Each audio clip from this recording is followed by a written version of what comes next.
Amorphous and crystalline இந்த ரெண்டுக்குமான டிஃப்ரென்ஸை நம்ம பார்க்க போகிறோம். இப்போ இதில் ஒரு கார்ன் பிளான் இருக்குது. இப்போ இதில் இந்த கார்ன் சீடு பார்த்திங்கன்னா ப்ராப்பராக அரேஞ்ச்மெண்ட் ஆகிருக்கும், அதாவது ரிப்பீட்டட் அரேஞ்ச்மெண்ட்ஸ் இருக்கும். இதே போல் அடுத்தது பார்த்திங்கன்னா அமார்ஃபஸ், இந்த கார்ன் பிளான்ட்டில் இந்த கார்ன் சீட்ஸ் பார்த்திங்கன்னா அந்த சிமெட்ரிக்கல் அரேஞ்ச்மெண்ட்ஸ் இருக்காது. இங்கே பார்த்திங்கன்னா அன்ஈவனாக இந்த அரேஞ்ச்மெண்ட்ஸ் இருக்கும். இதை தான் நம்ம வந்துட்டு அமார்ஃபஸ் அப்படின்னு சொல்லுவோம். இப்போ இந்த ரெண்டுக்குமான டிஃப்ரென்ஸ் தெரிஞ்சிருக்கும். இதில் நீங்கள் பார்க்குறது இந்த டிஃபெக்ட் உள்ள கார்ன், அதாவது கிறிஸ்டல் டிஃபெக்டை நம்ம வந்து நிறையா டிஃபெக்ட் பார்க்குறோம் இல்லையா, அதே போல் இந்த கார்ன்லேயும் நிறையா டிஃபெக்ட் இருக்குது.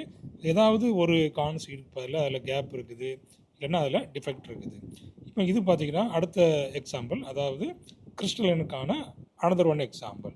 இங்கே பாருங்கள், அரேஞ்ச்மெண்ட் வந்துட்டு ப்ராப்பராக இருக்கும்.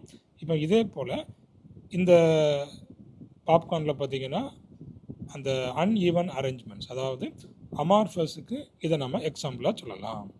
இப்போ உங்களுக்கு தெரிஞ்சிருக்கும் இந்த கிறிஸ்டலைன் அண்ட் அமார்ஃபஸுக்கான டிஃப்ரென்ஸ் என்ன அப்படின்னு. இந்த எக்ஸாம்பிள் பிடிச்சிருந்ததுன்னா லைக் பண்ணிவிடுங்க.